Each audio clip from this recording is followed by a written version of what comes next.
আসসালামু আলাইকুম। আজকে আমরা চলে আসছি জুলাই মেমোরিয়াল পার্ক। চলেন আপনাদেরকে পার্কটা ঘুরে দেখাই। এটি চট্টগ্রাম শহরের পাঁচলাইশ আবাসিক এলাকার মধ্যে অবস্থিত। প্রায় 2017 একর আয়তনের একটি ছোট সবুজ উদ্যান। 1954 সালে এটি পাঁচলাইশ পার্ক নামে প্রতিষ্ঠিত হয়।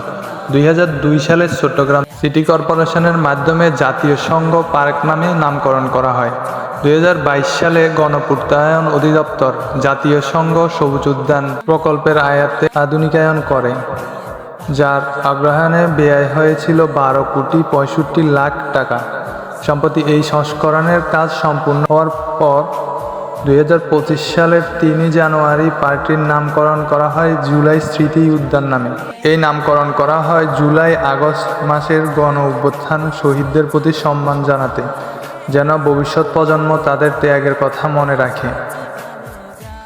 উদ্বোধনী অনুষ্ঠানে উল্লেখ করা হয় যে এই উদ্যানটি এখন শিশু ও বৃদ্ধদের জন্য খেলাধুলার যন্ত্রপাতি, হাঁটার পথ, বেঞ্চ, ফ্লোর, আলোকসজ্জা, সিসিটিভি, সৌরশক্তি, টয়লেট সহ আধুনিক সুযোগ সুবিধা সমৃদ্ধ এইখানে।